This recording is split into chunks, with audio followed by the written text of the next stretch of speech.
어머님, 세금 문제 때문에 땅 명에 잠깐 저희 이름으로 바꿔주세요. 며느리가 그렇게 말한 날, 저는 믿었습니다. 가족이니까 괜찮을 거라고. 그렇게 시작된 5년. 제가 평생 지켜온 땅 3개가 며느리 이름으로 바뀌었습니다. 그리고 어느 날 며느리가 말했습니다. 어머님, 이제 이 집에서 나가셔야 할 것 같아요. 저는 박정순, 올해 70입니다. 남편은 5년 전에 돌아가셨고, 저는 아들 내외와 함께 살고 있습니다. 아니, 살고 있었습니다.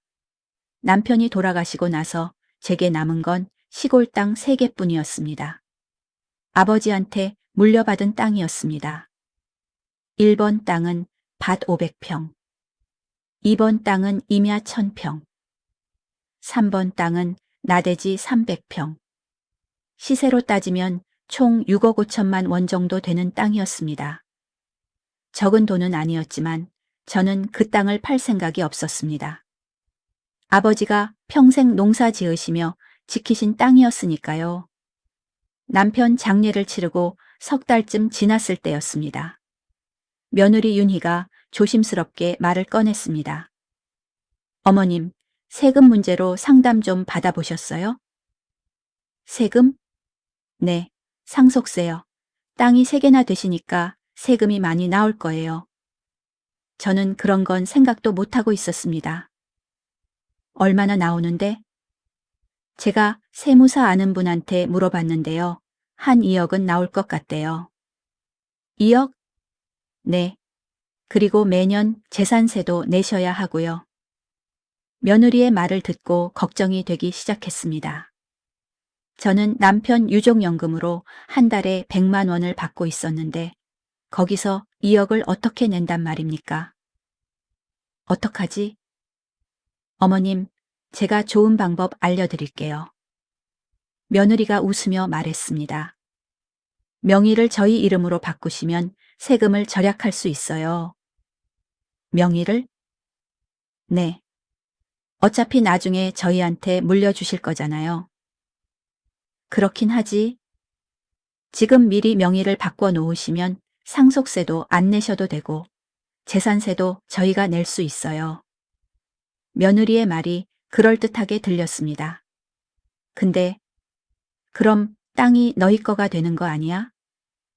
어머님, 저희가 어머님 땅을 어떻게 해요? 그냥 명의만 저희 이름인 거예요. 나중에 다시 내 이름으로 바꿀 수 있어? 당연하죠. 언제든지 다시 바꿔드릴 수 있어요. 며느리는 자신 있게 말했습니다. 저는 며칠을 고민했습니다. 그런데 아들 준호도 같은 말을 하더군요. 엄마, 세금 문제 심각해요.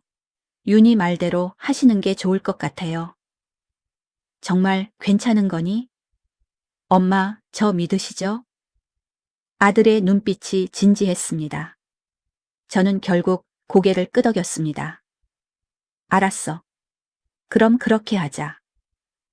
일주일 후 저는 법무사 사무실에 갔습니다. 며느리가 동행했습니다. 어머님, 여기 서명하시면 돼요. 서류가 한 뭉치 놓여 있었습니다. 저는 잘 읽지도 못하고 그냥 서명했습니다. 며느리가 시키는 대로 도장도 찍었습니다. 이제 다 됐어요. 수고하셨어요. 법무사가 웃으며 말했습니다. 그럼 명의가 다 바뀐 거예요? 네. 일주일 후면 등기 완료됩니다. 그렇게 간단하게 끝났습니다. 제 평생 재산이 며느리 이름으로 바뀌는 데는 1시간도 걸리지 않았습니다. 집으로 돌아오는 차 안에서 며느리가 말했습니다. 어머님, 걱정 마세요. 다 어머님을 위한 거예요. 그래. 고맙다. 나중에 필요하시면 언제든 다시 바꿔드릴게요. 며느리의 말을 믿었습니다. 가족이니까요.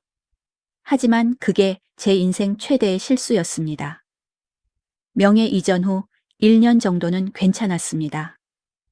며느리도 여전히 친절했고 아들도 잘해줬습니다. 하지만 2년째 되던 해부터 달라지기 시작했습니다. 며느리의 말투가 조금씩 차갑게 변했습니다. 어머님, 설거지는 어머님이 하시는 거예요.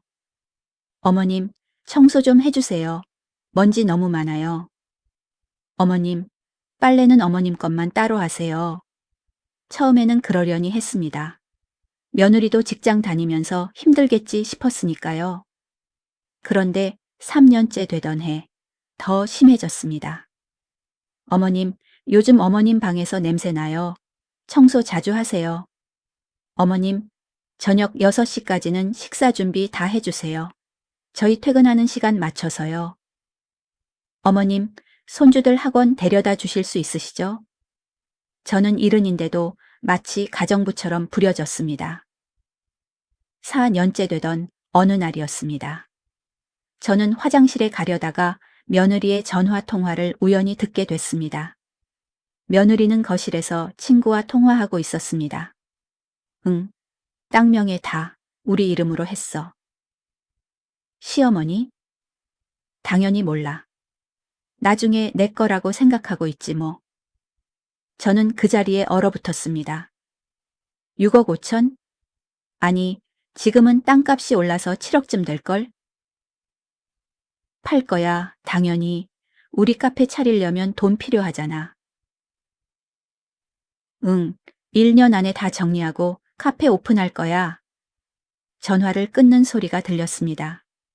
저는 숨도 제대로 쉴 수 없었습니다.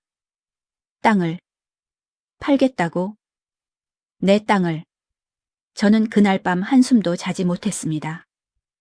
다음 날 아침 저는 며느리를 불렀습니다.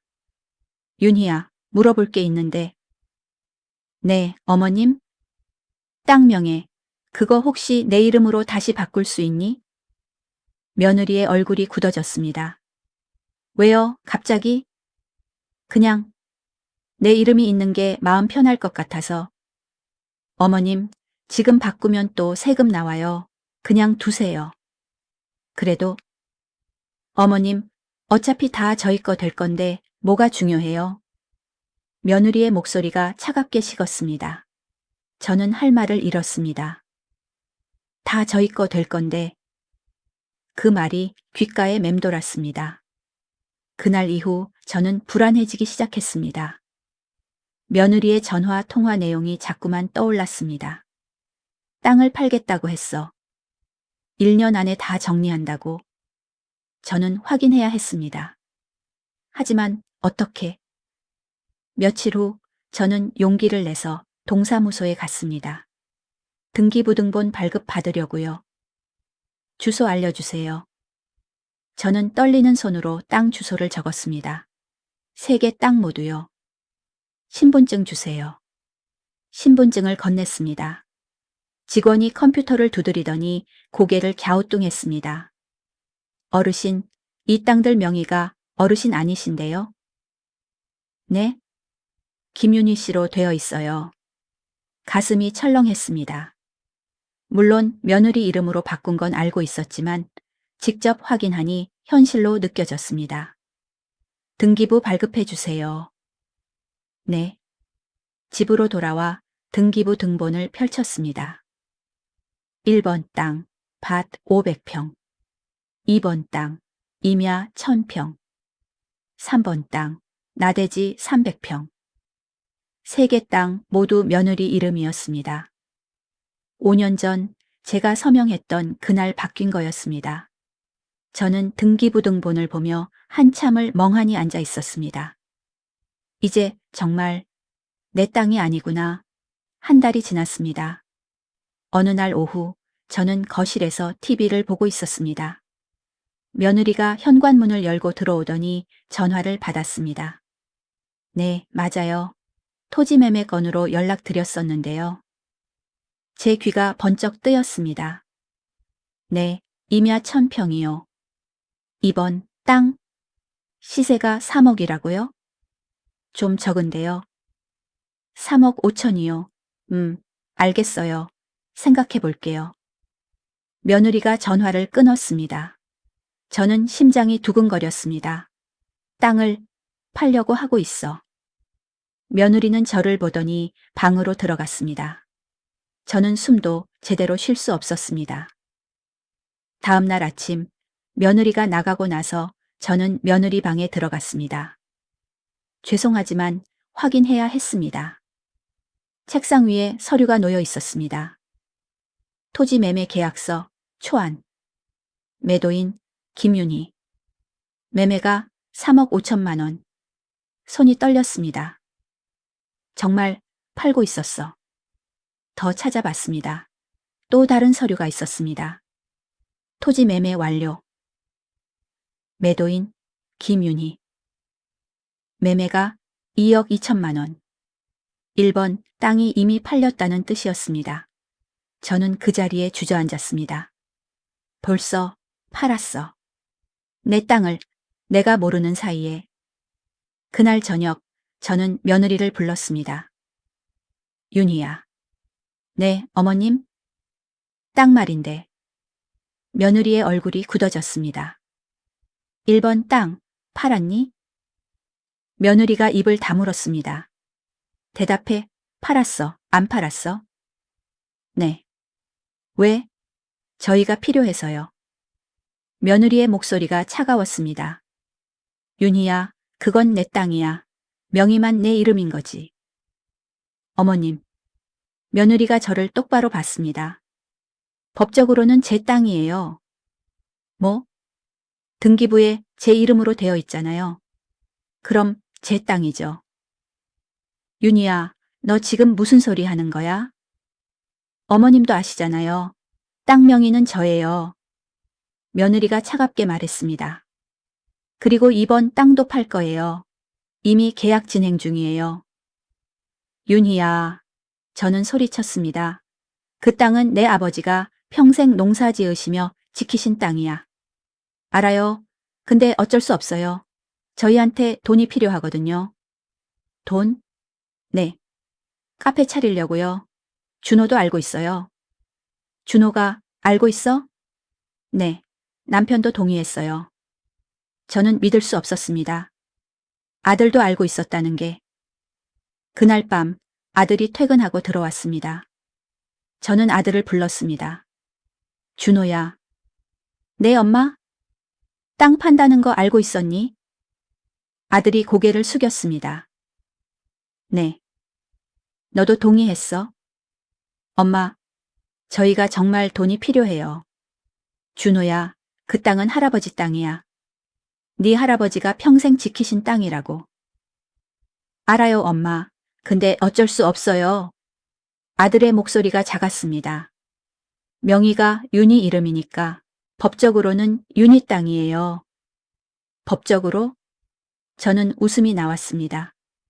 그럼 엄마는 뭐야? 아무것도 아니야. 엄마, 나한테 땅 명예 빌려달라고 해놓고 이제 와서 자기 땅이래? 엄마, 죄송해요. 아들은 그저 고개만 숙였습니다. 저는 아들이 며느리 편이라는 걸 깨달았습니다. 다음 날 며느리가 출근하고 나서 저는 다시 며느리 방에 들어갔습니다. 더 찾아봐야 했습니다. 책상 서랍을 열었습니다. 통장이 하나 있었습니다. 김윤희. 잔액 2억 2,450만 원.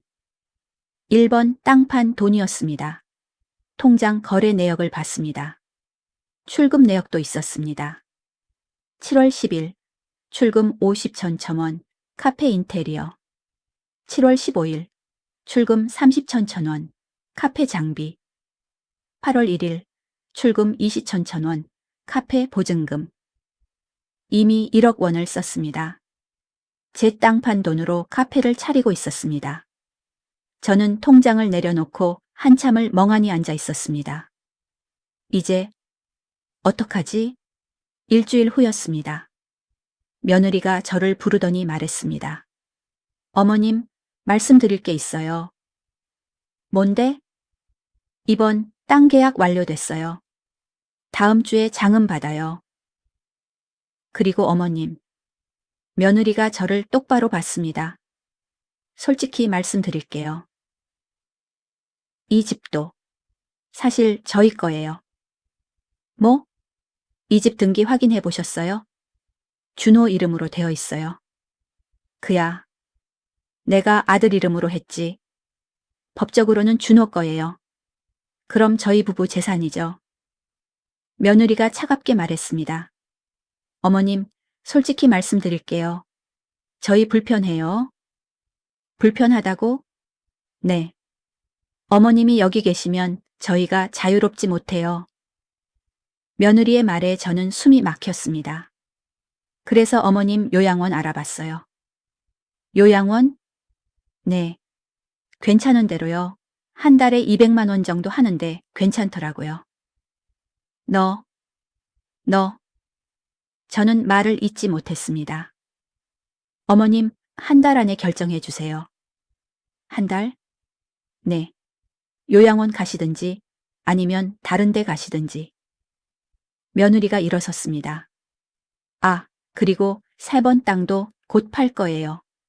거기도 카페 지을 곳 알아보는 중이거든요. 며느리가 방으로 들어갔습니다. 저는 그 자리에 주저앉았습니다. 나를 내쫓으려고 하는구나. 그날 밤 저는 잠을 이룰 수 없었습니다. 며느리의 말이 귓가에 맴돌았습니다. 한 달 안에 결정해 주세요. 요양원 가시든지 아니면 다른 데 가시든지. 70년을 살면서 이렇게 비참한 적은 없었습니다. 제 땅으로 산 집에서 제가 쫓겨난다니. 다음 날 아침 저는 친구 경희한테 전화했습니다. 경희야, 나 좀 만나자. 왜? 무슨 일이야? 말로는 길어. 나와줄 수 있어? 그래, 어디서 볼까? 복지관 앞 카페로 와줘. 1시간 후 경희를 만났습니다. 경희는 제 얼굴을 보자마자 놀랐습니다. 순아, 얼굴이 왜 그래? 많이 상한 것 같은데. 경희야. 저는 그동안 있었던 일을 다 털어놨습니다. 땅 명의를 며느리한테 넘긴 것. 며느리가 땅 2개를 이미 판 것. 요양원 가라는 얘기를 들은 것. 경희는 듣다가 화를 냈습니다. 그게 말이 돼? 며느리가 어떻게 그럴 수가 있어? 나도 믿을 수가 없어. 그리고 준호는 뭐해? 엄마 땅 팔아먹는데? 준호도 동의했대. 뭐? 경희가 소리쳤습니다. 순아, 이거 가만히 있으면 안 돼. 뭔가 해야 해. 뭘? 어떻게? 일단 법률 상담 받아봐. 복지관에 무료 법률 상담 있잖아. 법률 상담? 응. 전문가한테 물어봐야 해. 땅 되찾을 방법이 있을지도 몰라. 경희의 말에 희망이 생겼습니다. 그래. 그래야겠다. 그날 오후 저는 복지관에 갔습니다. 법률 상담 받고 싶은데요. 네, 어르신. 오늘 변호사님 오시는 날이에요. 잠시만 기다리세요. 대기실에 앉아 있는데 가슴이 두근거렸습니다. 혹시 땅을 되찾을 수 있을까? 30분 후 제 차례가 됐습니다. 어르신, 들어오세요. 40대 초반으로 보이는 남자 변호사였습니다. 앉으세요. 무슨 일로 오셨어요? 저는 처음부터 끝까지 설명했습니다. 변호사는 고개를 끄덕이며 들었습니다. 어르신, 증거가 있으세요? 증거요? 네. 그 땅이 원래 어르신 거였다는 증거요.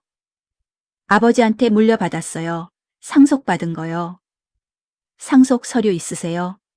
집에 있을 거예요. 그리고 며느리한테 명예 넘길 때 뭐라고 하셨어요? 세금 때문에 잠깐 빌려달라고 했어요. 그 대화 증거는요? 녹음이나 문자 같은 거?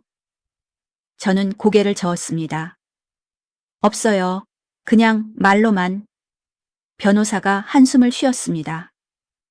어르신, 어려울 것 같은데요. 네? 법적으로는 지금 그 땅이 며느리 거예요. 등기가 며느리 이름으로 되어 있으니까요. 하지만 원래 제 땅이었어요. 알아요. 근데 증명을 못하시면 어려워요. 변호사가 설명했습니다. 명의신탁이라는 게 있긴 해요. 명의만 빌려준 건데 실제 주인은 따로 있다는 거죠. 그거예요. 그게 맞아요. 근데 이걸 증명하려면 증거가 필요해요. 며느리가 잠깐 빌려달라고 한 문자나 녹음, 아니면 당시 상황을 아는 증인이라도 있어야 해요. 저는 생각해 봤습니다. 문자는 없었습니다. 며느리와는 통화로만 얘기했으니까요. 증인은 법무사가 있었어요. 명예 이전할 때. 법무사가 뭐라고 했는데요? 그냥 서류에 서명하라고만. 그럼 어려워요. 법무사는 그냥 서류 처리만 했을 테니까요.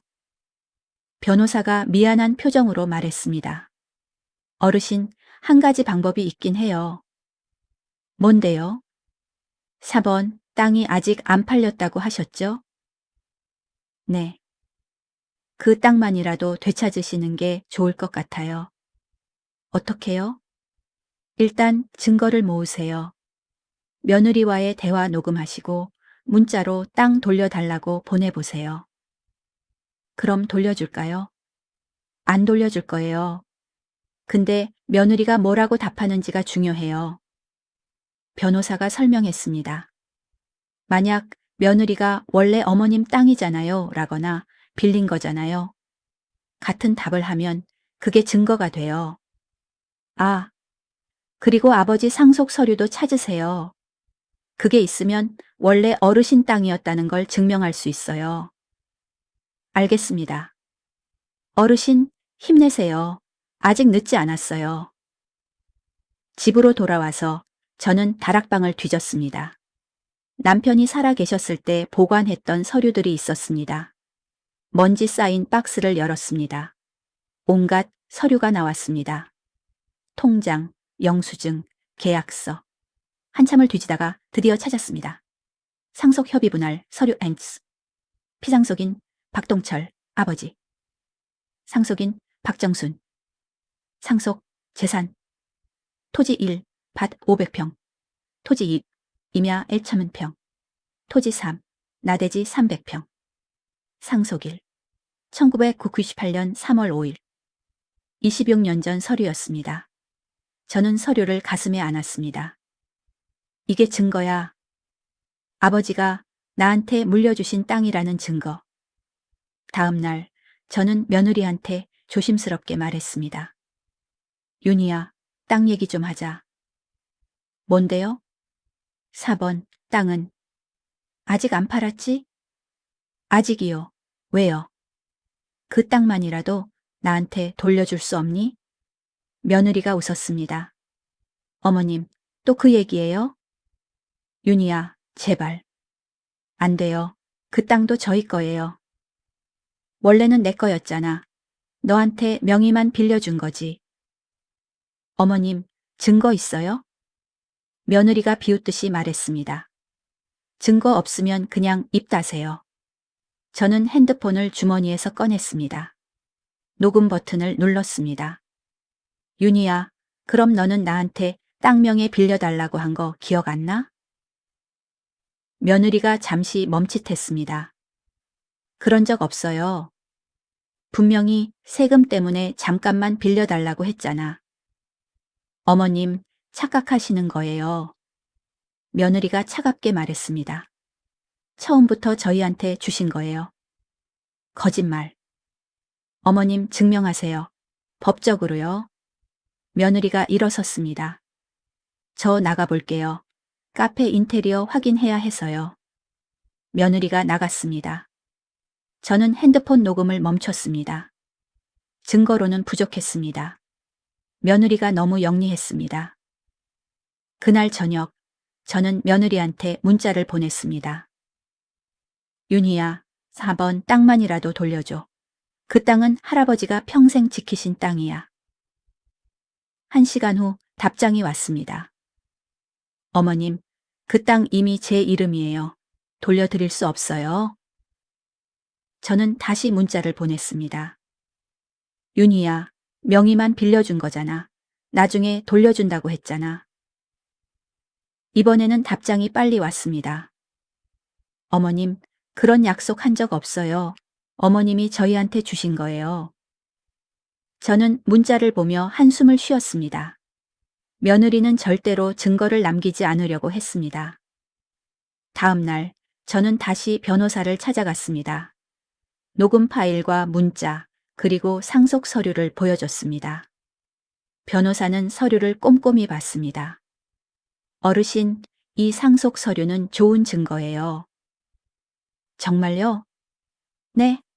원래 어르신 땅이었다는 걸 증명하니까요. 그럼 땅을 되찾을 수 있어요? 글쎄요. 녹음과 문자는 좀 약하네요. 변호사가 설명했습니다. 며느리가 영리하게 답했어요. 증거가 될 만한 말을 안 했거든요. 그럼 어떡하죠? 하지만 소송은 해볼 만해요. 소송이요? 네. 명의신탁 무효 소송이요. 변호사가 말했습니다. 상속 서류로 원래 주인이 어르신이었다는 걸 증명하고 며느리한테 명의만 넘긴 거라고 주장하는 거예요. 그럼 이길 수 있어요? 확실하진 않아요. 근데 해볼 만해요. 얼마나 걸려요? 빠르면 6개월, 길면 1년 정도요. 저는 고민했습니다. 1년이라니. 그동안 3번 땅도 팔릴지도 모릅니다. 변호사님, 땅이 팔리는 걸 막을 수는 없나요? 가처분 신청을 할 수 있어요. 가처분이요? 네. 재판 끝날 때까지 땅 거래를 금지시키는 거예요. 그럼 그렇게 해주세요. 알겠습니다. 준비하겠습니다. 이틀 후 변호사가 연락을 줬습니다. 어르신 가처분 신청했어요. 정말요? 네. 일주일 정도면 결과 나올 거예요. 감사합니다. 그리고 명의신탁 무효 소송도 준비 중이에요. 다음 주에 소장 접수할게요. 저는 조금 안심이 됐습니다. 이제 땅을 못 팔겠지. 하지만 며느리는 몰랐습니다. 제가 소송을 준비하고 있다는 걸. 며느리는 여전히 카페 준비에 바빴습니다. 여보, 3번 땅 위치 딱 좋아. 거기다 카페 짓자. 거실에서 며느리와 아들이 대화하는 소리가 들렸습니다. 근데 그 땅 팔 수 있어? 당연하지. 내 이름인데 뭐. 엄마가 돌려달라고 하던데. 신경 쓰지 마. 법적으로 내 거야. 저는 가슴이 아팠습니다. 아들도 완전히 며느리 편이었습니다. 일주일 후 변호사한테서 전화가 왔습니다. 어르신, 가처분 인용됐어요. 정말요? 네. 이제 3번 땅은 재판 끝날 때까지 거래할 수 없어요. 감사합니다. 저는 처음으로 웃었습니다. 이제 며느리가 땅을 못 팔겠구나. 그날 오후 며느리한테 우편물이 왔습니다. 법원 봉투였습니다. 며느리가 봉투를 뜯더니 얼굴이 하얗게 변했습니다. 이게 뭐야? 뭔데? 아들이 물었습니다. 가처분 결정문이야. 3번 땅 거래 금지래. 뭐? 누가 신청한 거야? 며느리가 서류를 보더니 저를 쳐다봤습니다. 어머님이 하신 거예요? 응. 어머님. 며느리가 소리쳤습니다. 왜 이러세요? 법적으로 제 땅인데. 원래는 내 땅이야. 너한테 빌려준 거지. 또 그 소리예요. 며느리가 화를 냈습니다. 어머님, 이제 정말 참을 수 없어요. 당장 나가세요. 오늘 안으로요. 뭐? 이 집에서 나가시라고요. 며느리가 고함을 쳤습니다. 아들 준호가 말렸습니다. 윤희야, 진정해. 진정하라고? 당신 엄마가 우리 땅 못 팔게 막았어. 그래도 당신은 맨날 엄마 편만 들어. 며느리가 울기 시작했습니다. 나는 카페 하나 차리려고 했는데 시어머니가 다 망치고 있어. 저는 할 말이 없었습니다. 하지만 저도 제 권리를 찾으려는 것뿐이었습니다. 다음 날 아침 아들이 저를 불렀습니다. 엄마, 얘기 좀 해요. 응. 엄마, 윤희가 많이 화났어요. 알아? 그리고 솔직히 말씀드릴게요. 아들이 고개를 숙였습니다. 저희 정말 힘들어요. 뭐가? 빚이 많아요. 5천만 원. 그래서 땅 팔아서 갚으려고 했어요. 아들이 울먹였습니다. 엄마, 제발 이해해 주세요. 준호야. 저는 아들을 봤습니다. 그 땅은 할아버지가 평생 지키신 땅이야. 알아요. 그리고 엄마한테 명의만 빌려달라고 해놓고 이제 와서 자기 땅이라고 하는 게 말이 돼? 죄송해요. 준호야, 너는 내 아들이야. 근데 왜 엄마 편을 안 들어? 아들은 대답하지 못했습니다. 그저 고개만 숙이고 있었습니다. 사흘 후 또 우편물이 왔습니다. 이번에는 소장이었습니다. 명의신탁 무효소송. 원고 박정순. 피고 김윤희. 며느리가 소장을 보더니 완전히 미쳤습니다. 어머님, 이게 뭐예요? 소송이야. 소송? 응, 내 땅 돌려받으려고. 며느리가 소장을 집어던졌습니다. 어머님, 미쳤어요, 진짜. 윤희야, 말 조심해. 말 조심은요, 어머님이 우릴 고소했는데. 며느리가 울부짖었습니다. 준호야, 당신 엄마 좀 어떻게 해. 아들이 난처한 표정으로 저를 봤습니다. 엄마, 소송까지 하실 거예요? 응, 어쩔 수 없어. 엄마. 준호야, 엄마도 살아야 해. 내 땅은 내가 지켜야지. 그날 며느리와 아들은 저를 완전히 외면했습니다. 저녁 식사도 저 혼자 먹었습니다. 한 달이 지났습니다. 첫 재판날이 왔습니다. 저는 변호사와 함께 법원에 갔습니다. 며느리도 변호사를 선임해서 왔습니다. 법정에 들어서니 며느리가 저를 노려봤습니다. 재판 시작하겠습니다. 판사가 들어왔습니다. 원고 측 주장하세요. 제 변호사가 일어났습니다. 원고 박정순 씨는 아버지로부터 토지 3개를 상속받았습니다. 증거가 있습니까? 네. 상속 서류 제출합니다. 변호사가 서류를 제출했습니다. 그리고 피고 김윤희는 세금 문제로 명의만 빌린다고 하여 등기를 넘겼습니다. 증거는요? 피고와의 대화 녹음과 문자 메시지가 있습니다. 변호사가 증거를 제출했습니다. 판사가 서류를 받습니다. 피고 측, 반론하세요. 며느리 변호사가 일어났습니다. 피고는 원고로부터 토지를 증여받았습니다. 증거는요? 등기부등본입니다. 피고 명의로 정식 등기되어 있습니다. 원고가 명의만 빌렸다는 주장은요? 증명할 수 없습니다. 계약서도 없고 명확한 증거도 없습니다. 며느리 변호사가 말했습니다. 원고의 녹음과 문자는 증거로 불충분합니다. 판사가 고개를 끄덕였습니다. 다음 재판은 2달 후입니다. 양측 모두 추가 증거를 준비하세요. 재판이 끝났습니다. 법원을 나오면서 며느리가 저를 막았습니다. 어머님, 포기하세요. 이길 수 없어요. 증거가 없잖아요. 며느리가 차갑게 웃었습니다. 변호사 비용만 낭비하고 계세요. 윤희야, 너는. 어머님, 이제 정말 집에서 나가세요. 뭐? 더 이상 같이 못 살겠어요.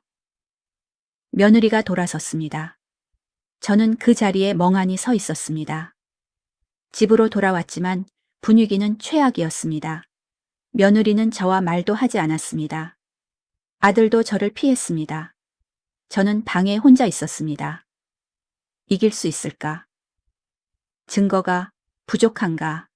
이틀 후 친구 경희가 찾아왔습니다. 순아, 괜찮아? 응, 괜찮아? 하지만 눈물이 났습니다. 순아. 경희가 저를 안아줬습니다. 힘내. 아직 끝난 거 아니야. 경희야, 나 어떡하지? 순아 있잖아. 경희가 말했습니다. 3번 땅이 어디라고 했지? 똥? 응. 거기 요즘 재개발 들어간대. 재개발? 응.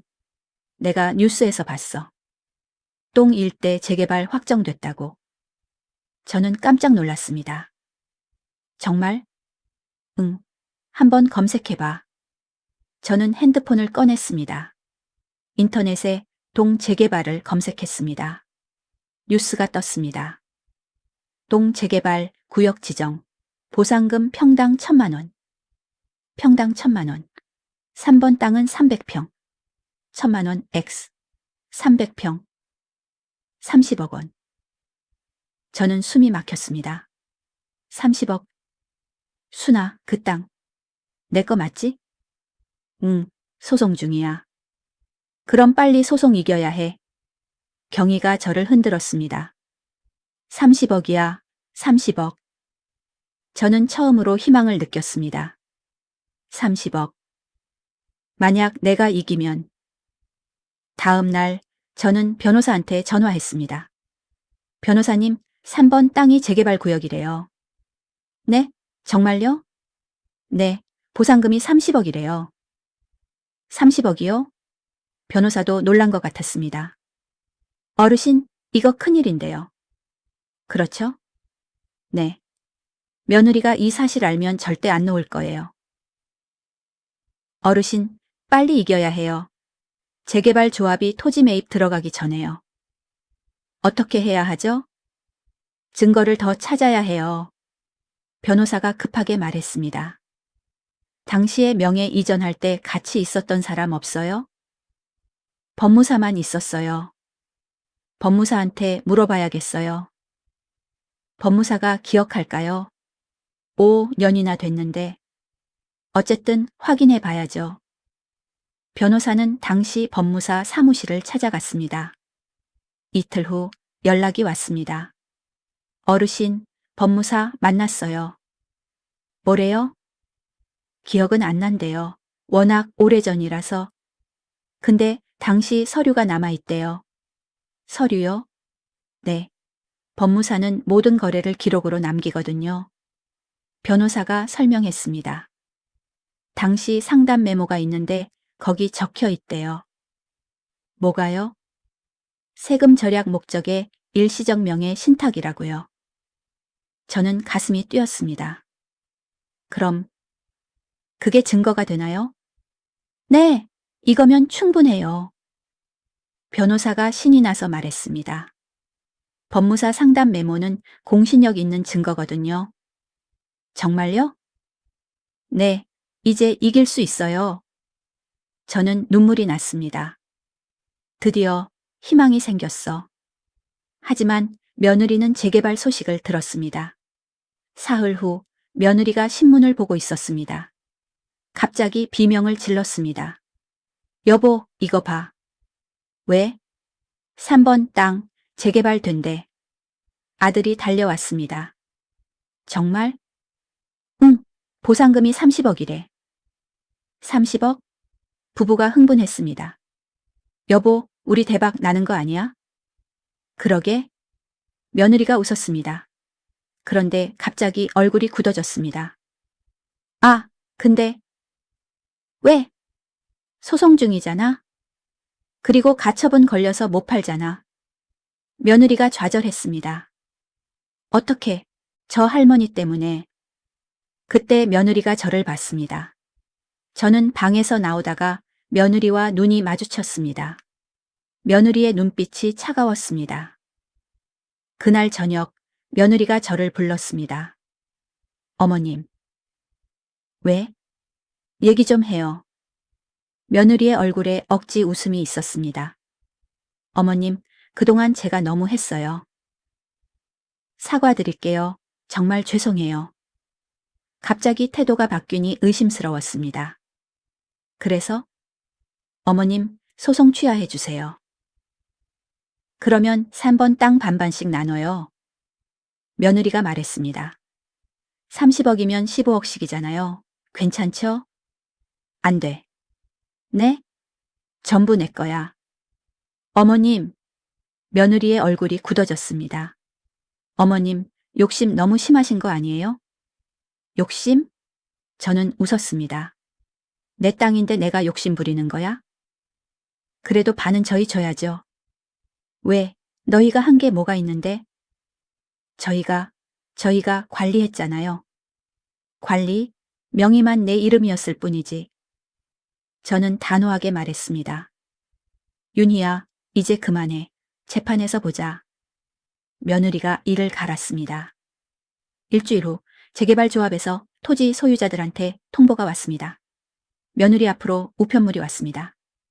재개발, 토지 보상, 안내, 토지 소유자, 김윤희, 토지 위치, 시, 동, 먼지, 300평. 예상 보상금 30억 원 나. 며느리가 우편물을 보며 좌절했습니다. 30억, 30억인데 가처분 때문에 못 받잖아. 아들이 한숨을 쉬었습니다. 윤희야, 어떡하지? 재판에서 이겨야지. 며느리가 소리쳤습니다. 무슨 수를 써서라도 이겨야 해. 한 달 후 두 번째 재판이 열렸습니다.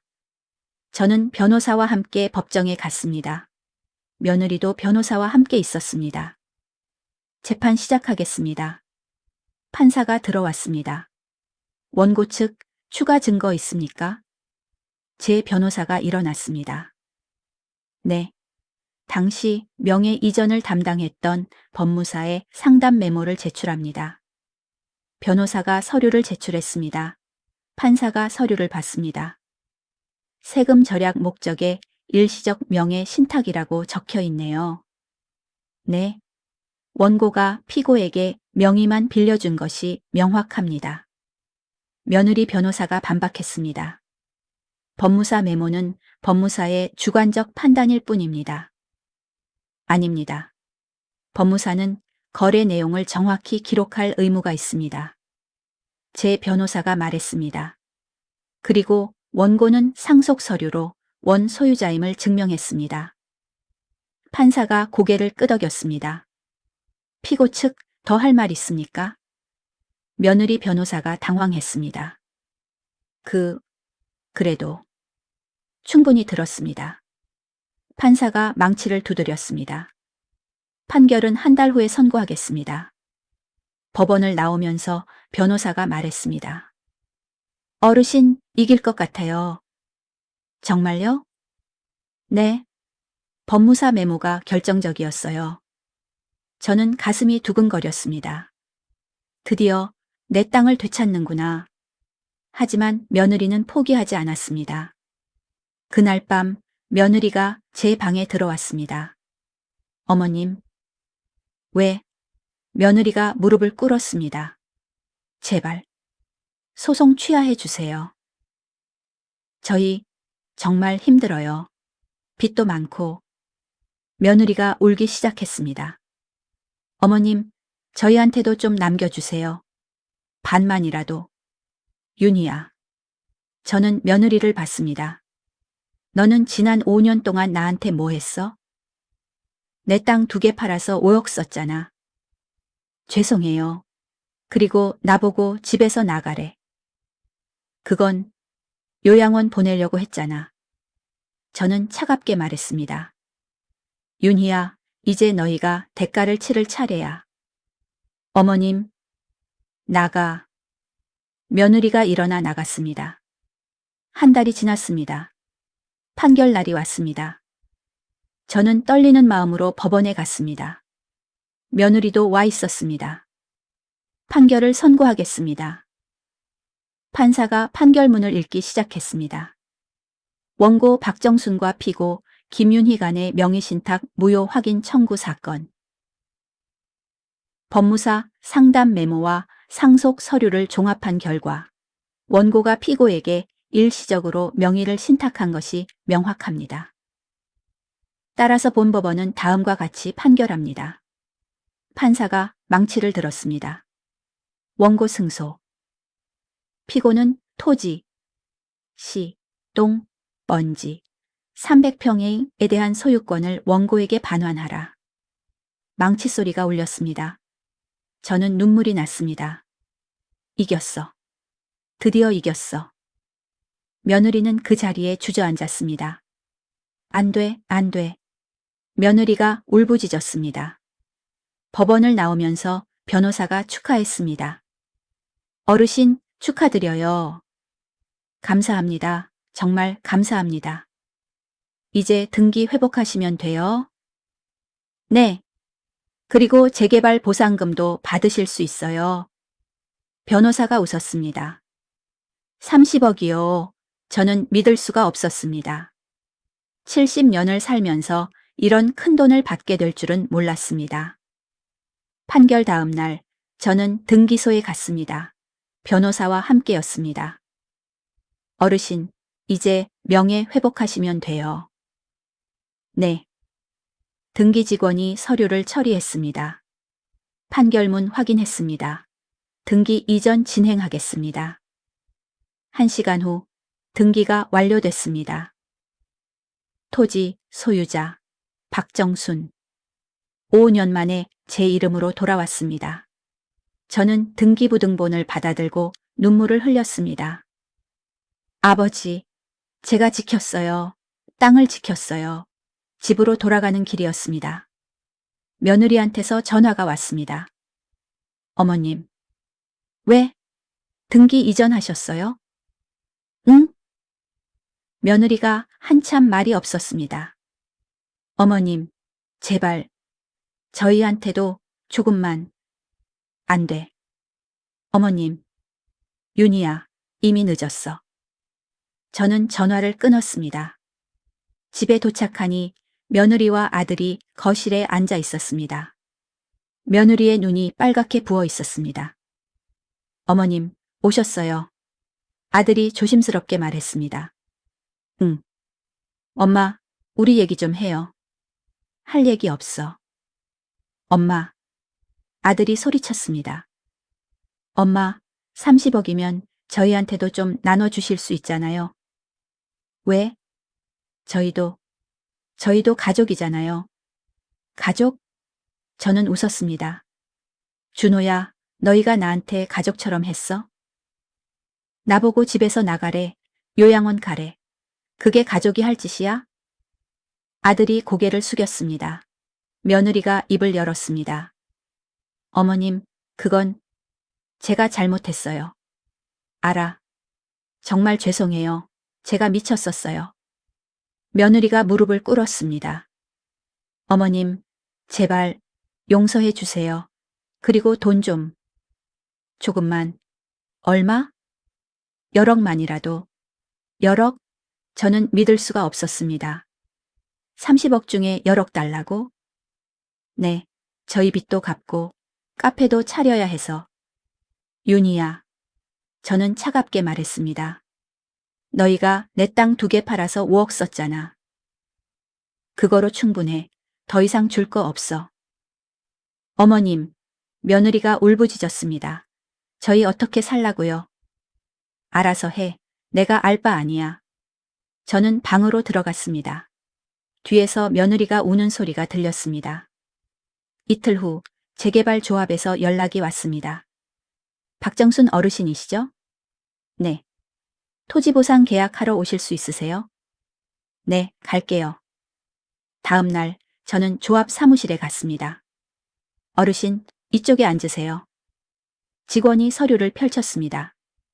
재개발 토지보상 계약서 토지 소유자 박정순 토지 면적 300평 보상금 30억 원 숫자로 보니 더 실감이 났습니다.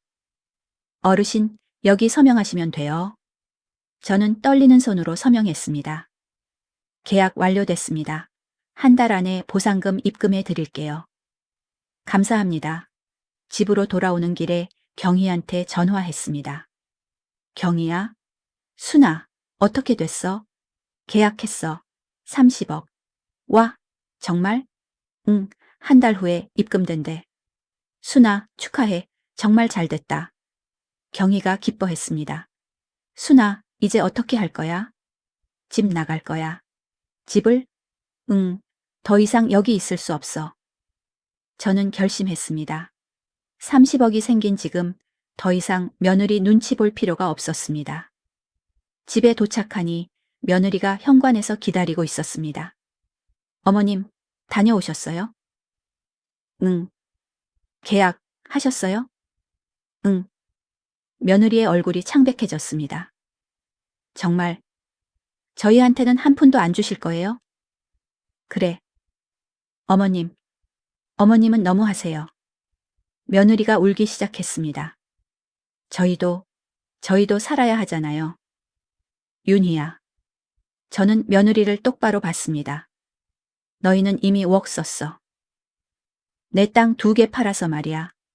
그건, 그리고 나한테 집에서 나가래. 저는 차갑게 말했습니다. 좋아, 내가 나갈게. 네?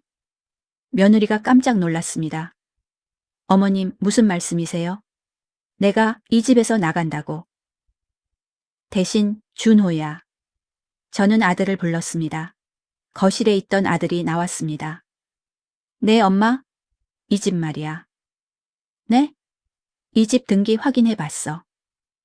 저는 며느리가 했던 말을 똑같이 했습니다. 내 이름으로 되어 있더라. 네. 근데 이 집 할아버지 유산으로 산 거야. 상속 서류 있어. 내가 받은 돈으로 산 집이라고. 아들과 며느리의 얼굴이 하얗게 변했습니다. 그리고 명의만 내 이름이었을 뿐이지. 저는 며느리가 했던 논리를 그대로 사용했습니다. 법적으로 증명할 수 없으면 너희 집 아니잖아? 엄마, 설마. 응, 이 집도 소송할 거야. 엄마. 아들이 소리쳤습니다. 엄마, 그럼 저희는 어떡해요? 알아서 해. 그동안 나한테 한 것처럼. 저는 똑같은 말을 돌려줬습니다. 며느리가 바닥에 주저앉았습니다. 안 돼, 안 돼. 윤희야, 어때? 기분이? 내가 느꼈던 기분이 이거였어. 저는 차갑게 말했습니다. 내 재산을 빼앗기는 기분. 며느리가 울부짖었습니다. 어머님, 제발. 준호야. 저는 아들을 봤습니다. 엄마는 내일 짐 쌀 거야. 엄마. 그리고 한 달 안에 이 집 소송할 거야. 엄마, 제발 이러지 마세요. 왜? 너희는 나한테 그랬잖아. 저는 방으로 들어갔습니다. 다음 날 아침 저는 짐을 쌌습니다.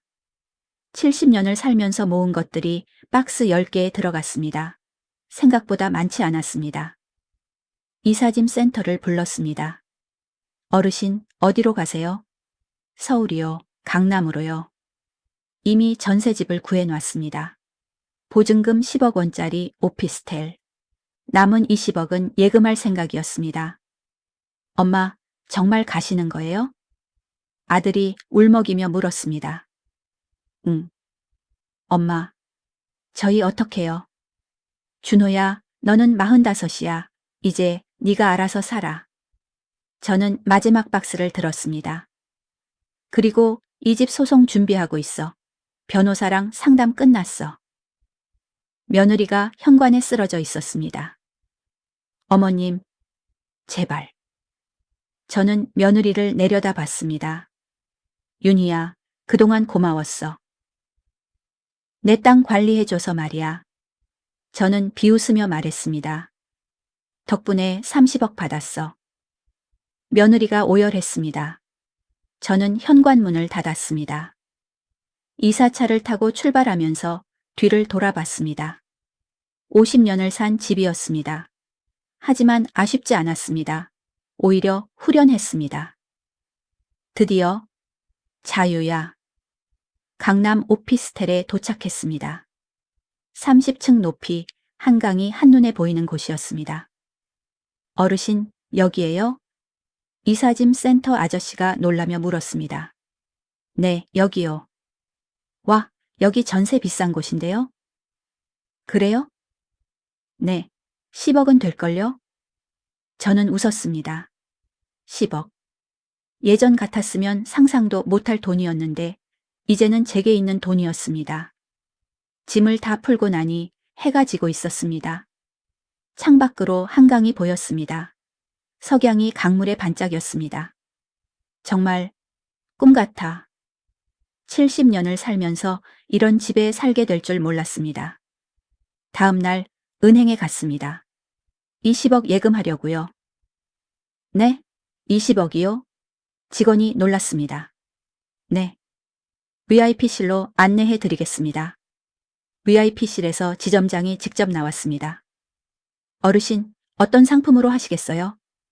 이자 제일 많이 주는 걸로요. 그러시면 정기예금 추천드립니다. 연이자 4%예요. 4%면 1년에 8억 원 정도 이자 받으세요. 8억? 네. 한 달로 치면 6,500만 원 정도요. 저는 믿을 수가 없었습니다. 한 달에 6,500만 원. 그냥 가만히 있어도 그 돈이 들어온다니. 그걸로 할게요. 네, 알겠습니다. 예금 계약을 완료했습니다. 예금주 박정순. 금액 20,000원. 이자 월 66호 6을하쇼 연60원. 월 6,600만 원. 저는 통장을 받아들고 한참을 멍하니 있었습니다. 집으로 돌아오는 길에 경희한테 전화했습니다. 경희야, 나 강남이야. 진짜 이사했어? 응, 한강 보이는 집이야. 와, 나 놀러 가도 돼? 당연하지, 지금 와. 1시간 후 경희가 왔습니다. 오피스텔 문을 열자마자 입을 떡 벌렸습니다. 순아, 여기 완전 좋다. 그치? 한강도 보이고. 와. 경희가 창가로 달려갔습니다. 순아, 너 진짜 대박 났다. 경희야, 다 내 덕분이야. 내가 뭘, 네가 재개발 얘기 안 해줬으면 몰랐을 거야. 저는 경희를 안았습니다. 정말 고마워. 순아. 우리는 한참을 안고 울었습니다. 사흘 후 며느리한테서 전화가 왔습니다. 어머님. 왜? 어머님, 정말 집 소송하실 거예요? 응. 며느리가 한참 말이 없었습니다. 어머님, 제발, 집만은 살려주세요. 안 돼. 어머님, 저희 갈 데가 없어요. 그럼 전세 얻어. 너희도 돈 5억 있잖아. 그 돈은 다 썼어요. 뭐? 카페 준비하느라 다 써버렸어요. 며느리가 울기 시작했습니다. 어머님, 제발 용서해 주세요. 윤희야, 너무 늦었어. 저는 전화를 끊었습니다. 일주일 후 집 소송 소장을 접수했습니다. 며느리한테 소장이 배달됐습니다. 그날 저녁 아들한테서 전화가 왔습니다. 엄마, 정말 이러실 거예요? 응. 엄마, 저는 엄마 아들이에요. 알아. 그런데 왜 이러세요? 왜? 아들이 울었습니다. 준호야, 너는 내가 집에서 나갈 때 뭐 했어? 가만히 있었잖아. 며느리 편만 들었잖아. 엄마, 죄송해요. 이제 늦었어. 저는 전화를 끊었습니다. 석 달 후 집 소송 재판이 열렸습니다. 저는 변호사와 함께 법정에 갔습니다. 며느리와 아들도 와 있었습니다. 둘 다 많이 수척해져 있었습니다. 재판 시작하겠습니다. 판사가 들어왔습니다. 원고 측, 주장하세요. 제 변호사가 일어났습니다. 원고 박정순 씨는 아버지 유산으로 주택을 구입했습니다. 증거는요? 상속 서류와 주택 매매 계약서 제출합니다. 변호사가 서류를 제출했습니다. 계약서에 박정순 씨 명의로 구입했다고 되어 있습니다. 그런데 등기는요? 아들 이름으로 했습니다. 하지만 이는 명의만 빌려준 것입니다. 판사가 고개를 끄덕였습니다. 피고 측 반론하세요. 며느리 변호사가 일어났습니다. 피고는 하지만 말을 잇지 못했습니다. 이미 땅 소송에서 졌기 때문에 같은 논리로는 이길 수 없었습니다. 피고 측 반론 없습니까? 없습니다. 판사가 서류를 정리했습니다. 그럼 판결하겠습니다. 원고 승소. 피고는 주택 아번지에 대한 소유권을 원고에게 반환하라. 망치 소리가 울렸습니다. 며느리가 그 자리에 쓰러졌습니다. 아들이 며느리를 부축했습니다. 법정을 나오면서 변호사가 말했습니다. 어르신, 또 이기셨어요. 네. 이제 집도 얻으신 거예요. 네. 하지만 저는 기쁘지 않았습니다. 아들의 수척한 얼굴이 자꾸 떠올랐습니다. 내가 너무한 걸까? 한 달 후 집 등기가 제 이름으로 돌아왔습니다. 그리고 저는 그 집을 팔았습니다. 5억 원에. 돈이 필요해서가 아니었습니다. 그냥 그 집에 더 이상 애착이 없었습니다. 집이 팔린 날 며느리한테서 전화가 왔습니다. 어머님, 저희 어디로 가야 해요? 전세 얻어. 돈이 없어요. 윤희야. 저는 한참을 생각하다가 말했습니다. 2억 줄게. 네? 집 판 돈 5억 중에서 2억. 어머님, 그걸로 전세 얻어. 작은 집으로. 어머님, 감사합니다. 정말. 며느리가 울었습니다. 하지만 윤희야. 네? 이게 마지막이야. 앞으로는 너희가 알아서 살아. 네. 그리고 2억 받으면 내 전화번호 지워.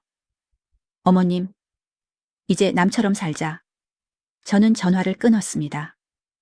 이틀 후 며느리 통장에 2억 원을 입금했습니다. 그리고 며느리와 아들 전화번호를 삭제했습니다. 카카오톡도 차단했습니다. 이제 정말 끝이야. 한 달 후 경희와 함께 유럽 여행을 떠났습니다. 파리, 로마, 바르셀로나. 70년을 살면서 한 번도 가보지 못한 곳들이었습니다. 순아, 여기 진짜 예쁘다. 그러게. 에펠탑 앞에서 사진을 찍었습니다. 콜로스에서도 찍고 사그라다 파밀리아에서도 찍었습니다. 순아, 너 진짜 행복해 보여. 응, 행복해. 정말 행복했습니다. 70년 동안 남을 위해서만 살았는데 이제는 저를 위해 살고 있었습니다. 여행 중에 아들한테서 문자가 왔습니다. 번호는 모르는 번호였지만 내용을 보니 아들이었습니다. 엄마, 저 준호예요. 엄마가 전화번호 지우셔서 새 번호로 보내요. 엄마, 저희 2억으로 전세 얻었어요. 작은 집이지만 괜찮아요. 엄마, 정말 감사해요. 그리고 죄송해요. 제가 엄마한테 너무 못했어요. 엄마, 건강하세요. 사랑해요. 저는 문자를 읽고 눈물이 났습니다. 하지만 답장하지 않았습니다. 그냥 삭제했습니다. 준호야, 이제 너는 내 인생 살아. 엄마는 엄마 인생 살게. 1년이 지났습니다. 저는 이제 71입니다. 강남 오피스텔에서 산 지도 1년이 됐습니다. 이 1년 동안 제 인생은 완전히 달라졌습니다. 아침 8시 저는 일어났습니다. 창밖으로 한강이 보였습니다. 아침 햇살이 강물에 반짝였습니다. 좋은 아침이야. 혼잣말을 하며 커피를 내렸습니다. 70년을 살면서 이렇게 여유로운 아침은 처음이었습니다. 커피를 마시며 통장을 확인했습니다.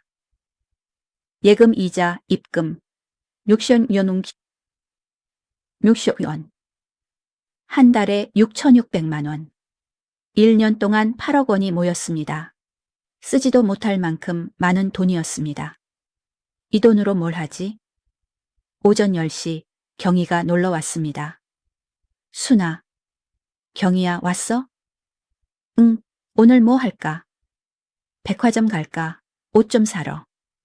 좋아, 우리는 백화점에 갔습니다. 명품 매장에 들어갔습니다. 예전에는 구경만 했던 곳이었습니다. 어서 오세요. 직원이 반갑게 맞아줬습니다. 이 가방 보여주세요. 네, 이쪽으로 오세요. 가방 가격을 받습니다. 커노 첼파에 1,000원. 580만 원. 예전 같았으면 상상도 못할 가격이었습니다. 이걸로 할게요. 네, 감사합니다. 경희도 옷을 샀습니다. 순아, 내가 살게. 아니야, 내가 살게. 순아. 경희야, 네가 그동안 나한테 얼마나 잘해줬는데. 저는 경희 옷값도 냈습니다. 200만 원. 하지만 전혀 아깝지 않았습니다. 오히려 기분이 좋았습니다. 이제 돈 걱정 없이 살 수 있어. 점심은 호텔 레스토랑에서 먹었습니다. 1인당 15만 원짜리 코스 요리였습니다. 순아, 여기 진짜 맛있다. 그치? 근데 비싸지 않아? 괜찮아. 이자로 한 달에 6천만 원 받는데 뭐. 경희가 놀랐습니다. 6천만 원? 한 달에? 응. 순아, 너 진짜 부자 됐다. 그러게. 저는 웃었습니다. 70년을 가난하게 살다가 이른해 부자가 됐습니다. 오후에는 미술관에 갔습니다. 전시회를 보고 카페에서 차를 마셨습니다. 순아, 요즘 정말 행복해 보여. 응, 행복해. 아들한테서 연락 왔어? 가끔 문자 와. 근데 답장 안 해. 그래도 아들인데. 경희가 조심스럽게 말했습니다. 경희야, 나는 이제 내 인생 살 거야. 그래, 네가 결정할 일이야. 저녁에는 오페라를 보러 갔습니다. 예술의 전당 오페라 하우스. 70년을 살면서 한 번도 와본 적 없는 곳이었습니다. 순아, 오페라 처음 보지? 응. 어때? 좋아. 무대 위에서 펼쳐지는 공연을 보며 눈물이 났습니다. 이런 세계가 있었구나. 그동안 저는 너무 좁은 세상에서만 살았던 것 같았습니다. 집과 시장만 오가며 가족 뒷바라지만 하며 이제야 진짜 세상을 보는 것 같았습니다. 3개월 후 어느 날 아들한테서 택배가 왔습니다. 발신인 박준호. 뭔가 싶어서 열어봤습니다. 편지와 사진이 들어 있었습니다. 사진은 손주들 사진이었습니다. 초등학교 졸업 사진인 것 같았습니다. 편지를 펼쳤습니다. 엄매게. 엄마, 잘 지내시죠? 저는 그냥 그렇게 지내고 있어요. 윤희랑은 이혼했어요. 윤희가 먼저 이혼하자고 했어요. 저한테 실망했대요. 맨날 엄마 편만 들고 돈도 못 벌고. 지금은 혼자 원룸에서 살고 있어요. 택배 일 하면서요. 한 달에 200만 원 정도 벌어요. 적지만 제가 번 돈이니까 뿌듯해요. 애들은 윤희가 키우고 있어요. 한 달에 한 번씩 만나고 있어요. 엄마, 이제야 알 것 같아요. 제가 얼마나 엄마한테 못했는지. 엄마가 평생 고생하시며 모은 땅을 저는 그냥 가져가려고만 했어요. 정말 죄송해요. 엄마가 지금 행복하게 사신다니. 다행이에요. 경희 이모한테 들었어요. 엄마, 앞으로도 행복하게 사세요. 저는 이제 제 인생 열심히 살게요. 사랑해요, 엄마. 준호 올림. 편지를 읽고 한참을 멍하니 앉아 있었습니다. 눈물이 났습니다. 준호야. 하지만 답장하지 않았습니다. 이미 선을 그었으니까요. 아들은 아들 인생을 살고 저는 제 인생을 살아야 했습니다. 70년 동안 저는 남을 위해 살았습니다. 남편을 위해, 아들을 위해, 며느리를 위해. 하지만 이제는 다릅니다. 저는 박정순으로 살고 있습니다. 누구의 엄마도 누구의 시어머니도 아닌 그냥 박정순으로. 만약 여러분도 저처럼 가족한테 당하고 계신다면 이 말씀을 드리고 싶습니다. 포기하지 마세요. 싸우세요.